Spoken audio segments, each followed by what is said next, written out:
అందరికీ ఓం నమ శివాయ. అందరూ ఎలా ఉన్నారు? బాగున్నారా?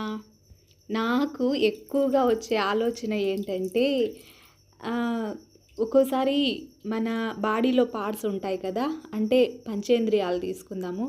కళ్ళు, ముక్కు, చెవులు, నోరు ఇవి. ఒక్కోసారి ఇవి మనకు అనుకూలంగా ఉండవు. ఒక్కోసారి మనం కొన్ని దృశ్యాలు చూడకూడదు అనుకుంటాము.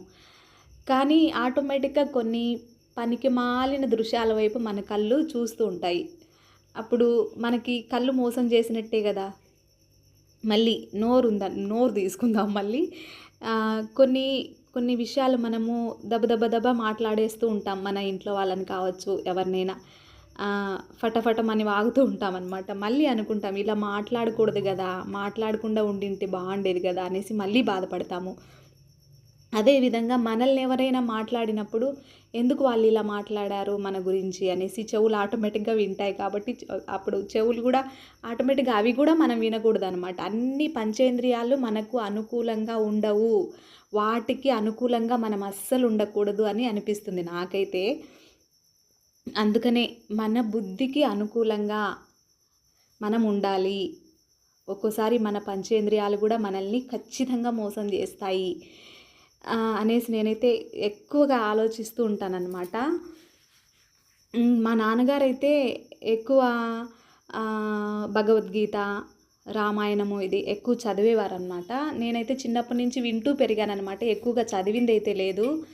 ఇప్పుడైతే ఈ మధ్య కాలంలో మా పిల్లలు స్కూల్‌కెళ్ళిన తర్వాత ఈ మధ్య భగవద్గీత పట్టుకోవటం అలా చదువుతూ ఉన్నాననమాట. అందులో నిజంగా శ్రీకృష్ణ భగవానుడైతే ఒక విషయం చెప్పాడండి. నీతిగా, నిజాయితీగా చేసే పనైతే ఏదుందో నీవు చేసుకుంటూ వెళ్ళు ఆ కర్మ.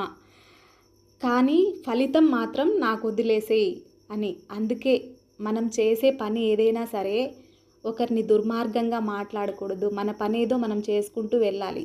తర్వాత ఆ ఫలితం భగవంతుడు మనకి ఖచ్చితంగా ఇస్తాడు అనేసి ఒక్కటే అర్థమైందనమాట. నిరంతరం ఆ భగవంతుడిని తలుచుకుంటూ వేరే ఆలోచనలు అసలు పెట్టుకోకుండా వేరే ఆలోచనలకి బదులుగా భగవంతుడికి కేటాయిస్తే ఎంత బాగుంటుంది అనేసి నాకెప్పుడూ అదే అనిపిస్తుందన్నమాట ఈ మధ్య కాలంలో అయితే. ఓకే. అందుకనే షేర్ చేసుకుంటున్నాను అనమాట. అంటే పూజలు చేయాల్సిన అవసరం లేదు. మన మనసులో అయినా భగవంతుడికి కేటాయిస్తే కొన్ని క్షణాలు బాగుంటుందనేసి నేనైతే అనుకుంటున్నాననమాట. మీకు నచ్చితే లైక్ చేయండి. ఓకే. నమస్తే.